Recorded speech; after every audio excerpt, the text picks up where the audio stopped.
안녕하세요, 부자아빠입니다. 역사적으로 반감기 이후 다음해 2월은 장이 좋았습니다. 그런데 설 연휴 시작부터 어제까지 장이 어질어질했죠. 연휴부터 어제까지 마음고생들 많이 하셨을 것 같습니다. 비트가 올라갔다 내려갔다 하면서 애꿎은 알트만 고통받고 있는 지금 상황, 많이 답답하실 것 같아요. 그러다 보니 점점 알트 불장에 대한 회의적인 의견들이 많이 나오는 것 같습니다. 하지만 저는 여전히 알트장이 올 거라고 믿고 있어요. 그리고 알트 시즌에 대한 힌트는 트럼프가 그리고 있는 큰 그림에서 찾았습니다. 이게 무슨 말인지는 오늘 영상 끝까지 보시면 이해될 것 같아요. 그럼 시작합니다.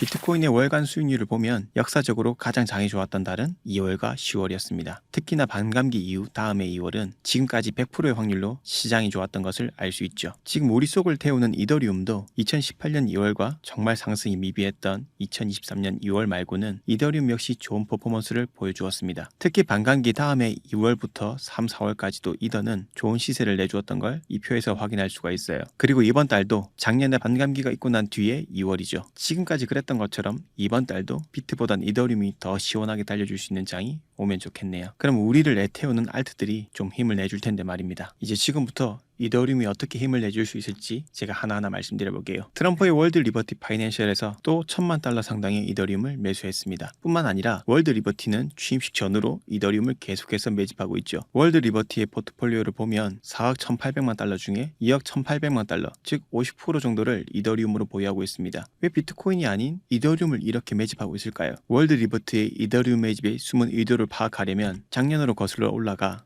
월드 리버티의 탄생 시점부터 생각해 봐야 됩니다. 대선을 앞두고 월드 리버티 파이낸셜을 설립한 트럼프의 의도는 무엇일까 하고 말이죠. 그래야 월드 리버티가 이더리움을 저렇게 매집해서 무엇을 하려고 하는지, 그것이 우리 계좌에 보탬이 될지 알 수 있겠죠. 월드 리버티 파이낸셜은 작년 9월 중순에 설립되었습니다. 월드 리버티를 설립하면서 트럼프 대통령의 아들인 에릭 트럼프와 트럼프 주니어는 암호화폐 사업을 통해서 금융을 다시 위대하게 만들겠다라며 포부를 밝힌 바 있습니다. 이 말을 듣고 뭔가 떠오르는 문구가 없으신가요? 저는 마가가 떠오르더라고요. Make America Great Again. 미국을 위대하게, 금융을 위대하게. 앞에 미국이냐 금융이냐가 다를 뿐 위대하게 만든다는 슬로건은 동일하죠. 아버지는 미국을 위대하게, 아들은 금융을 위대하게. 위대한 미국 안에 위대한 금융. 이렇게 의미심장하게 시작한 게 월드 리버티 파이낸셜이었습니다. 그런데 암호화폐 시장의 다른 섹터도 있는데 왜 트럼프 일가는 하필 디파이 섹터를 선택했을까요? 혹시 이 부분에 대해서 생각해 보신 적 있으세요? 저도 여기에 대한 의문을 가지고 깊게 들어가다 보니 이런 내용이 있더라고요. 트럼프는 전통 금융 시스템과 규제 기관에 대한 불신을 꾸준히 보여왔습니다. 최근 인터뷰에서도 연준에 대한 비판을 하면서 전통 금융 시스템과 규제기관에 대한 불신을 드러냈었죠. 그런데 디파이는 어떻습니까? 기존 금융기관, 은행이나 정부 등이 없이도 금융 서비스를 제공할 수 있다는 점에서 트럼프의 경제적 철학과도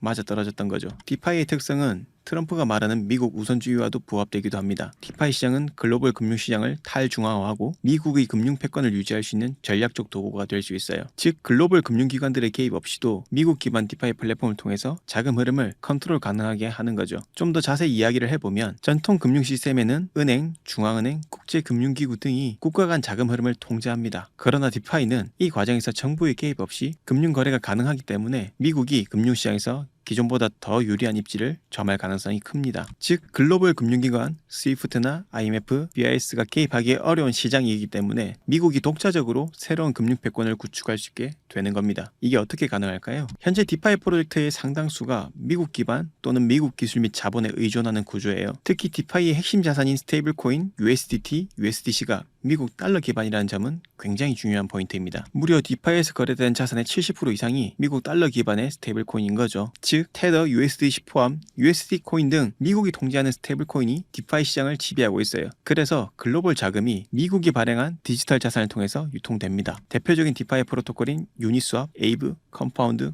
커브 등은 미국 및 서구권 VC들이 자금을 지원했어요. 그러다 보니 미국이 디파이 생태계를 구축하면서 자금 흐름을 간접적으로 컨트롤할 수 있게 된 거죠. 기존 금융 시스템, 은행, 주식, 국제결제망 등은 미국의 금융 규제기관 페드나 SEC, CFTC 등이 강하게 개입하는 것이 가능하지만 디파이는 탈중앙화 시스템을 기반으로 운영되기 때문에 직접적인 규제가 어렵습니다. 바로 이 부분 때문에 이번 트럼프 정부가 금융 시스템을 새롭게 개편할 무기로 디파이를 삼을 가능성도 존재한다고 보는 거죠. 트럼프가 이렇게 금융 시스템 시스템을 개편하려고 하는 두 번째 이유는 지속적인 다른 국가들의 달러 패권 위협입니다. 대표적으로 중국이랑 러시아 포함 브릭스를 예를 들 수 있는데요. 먼저 중국을 보면 2014년부터 디지털 위안화 프로젝트를 시작해 주요 도시에서 파일럿 테스트를 진행하고 있습니다. 이후에 2022년 2월 베이징 동계 올림픽 기간 동안 외국 선수와 관광객이 처음으로 디지털 위안화를 사용했고 2024년 디지털 위안화 거래액이 7조 위안까지 사용이 증가하고 있는 추이입니다. 즉 디지털 위안화를 통해서 국제 결제 시스템 의존도를 줄이고 달러 사용을 감소시키려는 노력을 계속하고 있어요. 그리고 러시아가 포함되어 있는 브릭스 연합 또한 미국 달러 지배력으로부터 벗어나기 위해 다양한 움직임을 보였었죠. 다만 공동 통화 도입에는 아직 여러 가지 해결해야 될 부분들이 많아서 실제로 실행까지는 시간이 오래 걸리겠지만 계속해서 시도를 하고 있는 중인 겁니다. 여기에 트럼프가 100% 관세 협박으로 누르고 있지만 이런 식의 대응은 미국도 전혀 타격이 없다고 할 수 없기 때문에 결국 근본적인 해결책은 달러의 지배력을 더 강화하는 것이라고 봤던 것 같습니다. 그렇게 하기 위해서 디파이를 활용하기 위한 그림을 계속 그리고 있는 것 같고요. 중간 정리를 해보자면 디파이 내 결제 및 담보 자산이 대부분 미국 달러 기반 스테이블 코인으로 운영됩니다. 디지털 위안화나 디지털 루블 등이 디파이에서 유통되지 않으면 중국이나 러시아를 필두로 브릭스 국가들은 글로벌 금융에서 독립하기가 어려워요. 현재 디파이 시장에 진출해 있는 미국 기업들을 보면 세계 최대 자산 운용사 블랙록 그리고 피델리티 등 외에도 여러 미국의 금융기관들이 디파이 시장에 적극적으로 진출하고 있죠. 사실상 디파이는 이미 미국 금융 시스템의 일부가 되어가고 있습니다. 그럼 기관 투자자들이 디파이를 이용하려면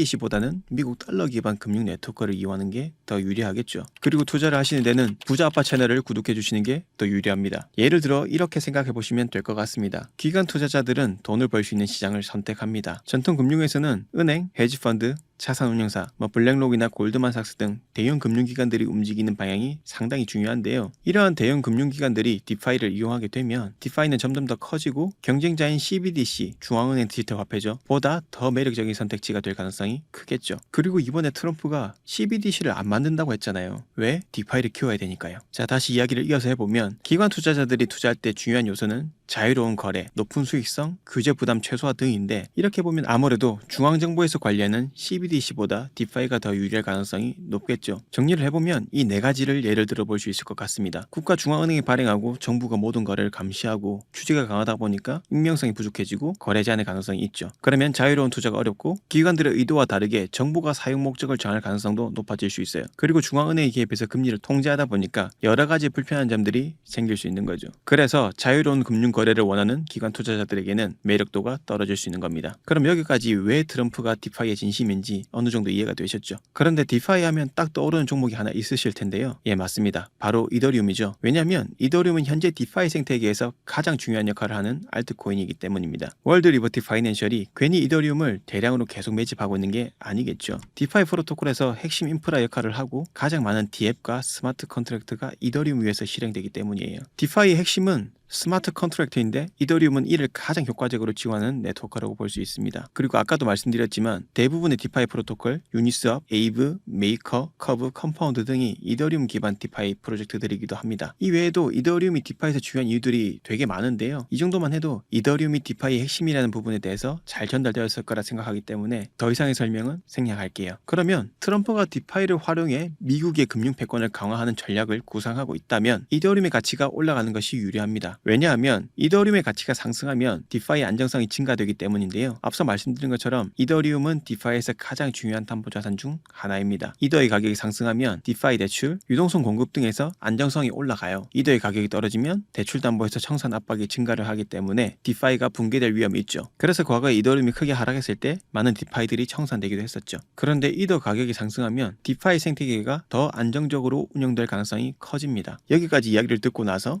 월드 리버티 파이낸셜 지갑을 다시 보면 이더리움을 그냥 매수한 게 아닌 것 같다는 생각이 들죠. 어젯밤에 월드 리버티 지갑에서 대량의 이더리움이 코인베이스 프라임 지갑으로 이동되면서 약간의 이슈가 있었지만 이동만 시켰을 뿐 매도하기 위함이 아니라는 공식글이 올라왔었습니다. 그리고 나서 어제 이더리움을 또 추가로 매입했죠. 이제 포트폴리오의 65%를 이더리움이 차지합니다. 그래서 당장 가격만 보지 마시고 조금 큰 그림에 대해 이해하고 멀리 보다 보면 어제 같은 하락이 와도 공포가 아니라 덤덤하게 바라보면서 기회로 받아들일 수가 있게 되는 거죠. 또한 트럼프의 미디어 테크놀로지 그룹 TMTG가 금융 서비스 대기업 찰스 슈왑이랑 제휴해서 새로운 디파이 금융 플랫폼 드루스파이를 출범합니다. 찰스 슈왑은 제가 영상에서 여러 번 다룬 바 있는데 미국에서 거의 블랙록이랑 쌍벽을 이룰 정도의 규모 있는 금융 서비스 기업입니다. 자, 그럼 제가 오늘 영상에서 쭉 말씀드린 이야기의 미로 보았을 때 트럼프가 단순히 돈 몇 푼 벌어보겠다고 이러는 게 아니라는 점에 대해서 충분히 생각하셨을 거라 봅니다. 자, 그럼 정리해 볼게요. 트럼프는 기존 전통 금융에 대한 강한 불신과 불만을 가지고 있죠. 그래서 기존 금융 시스템의 변화를 위해 디파이를 활용하려고 합니다. 월드 리버티에서 이더리움을 계속 매수하는 게 그 근거 중 하나예요. 그리고 새로운 디파이 플랫폼 트루스파이까지 출시해서 디파이 쪽에 진심인 듯한 모습을 계속 보여주고 있습니다. 그런데 디파이에서 가장 중요한 건 이더리움이고 트럼프의 그림이 완성되려면 이더리움의 상승이 같이 동반되었을 때 트럼프가 그리는 그림은 더 완성에 가까워져 간다. 그리고 이더리움이 상승하면 우리의 애간장을 태우는 그 알트장이 올 가능성이 더 높아질 거라고 봅니다. 지금 알트들이 크게 힘을 못 내주는 이유 중 하나가 이더리움이 아직도 2021년도 전고도 회복 못해서가 크기 때문이기도 해서 본격적인 알트 불장을 시작 못했잖아요. 그런데 올해 진행되는 팩트라 업데이트와 트럼프 일가의 합작으로 올해는 이더리움이 힘을 내주길 기대해봐도 좋을 것 같네요. 저는 지난 연휴부터 이번 하락하는 동안 제가 운영하는 텔레그램이나 카톡방에서 소통하며 심리적인 부분도 케어드리고 이번에 저점이 나왔을 때도 패닉셀을 하지 않고 대응에 도움되실 수 있도록 텔레그램에서 계속 브리핑을 올려드리며 함께 했습니다. 그리고 멤버십방에는 좀 더 디테일한 온체인 데이터 등으로 저점도 같이 잡아드렸었는데요. 이 어지러운 투자시장 혼자 가지 마시고 텔레그램 들어오셔서 같이 가며 도움 받으시길 바랍니다. 공개 브리핑 채널은 무료니까요. 그냥 편하게들 들어오시면 됩니다. 영상 마무리 전 한 말씀 드리겠습니다. 먼저 늘 응원의 댓글 그리고 좋은 말씀 해주신 분들, 구독해주시는 분들 감사 말씀드립니다. 그런데 최근 영상에 유독 악플들이 많이 달렸더라고요. 본인의 생각과 맞지 않으면 영상 안 보시면 됩니다. 제 영상은 참고용으로 보시는 거지 제 영상을 보시고 모든 투자를 결정하실 필요는 없습니다. 전 세계적으로 대단하다고 인정받는 전문가들도 이 시장을 100%못 맞추는데 제 영상을 끝까지 보지도 않고 썸네일이나 제목만 보고 정확하게 이해도 안 된 상태에서 조롱하거나 악플 달고 비꼬는 건 뭐 어디 분풀이하고 탓할 때가 필요해서 그러신 겁니까? 모든 투자에 대한 선택과 책임은 본인한테 있다는 걸 꼭 인지하시고 투자하셨으면 좋겠습니다. 많은 분들이 보시는 공간이기 때문에 그런 댓글들로 다른 분들이 불쾌하지 않도록 그냥 조용히 나가시면 됩니다. 그리고 항상 늘 응원해 주시고 영상 봐주신 분들 감사드리고 새해 복 많이 받으시길 바랍니다.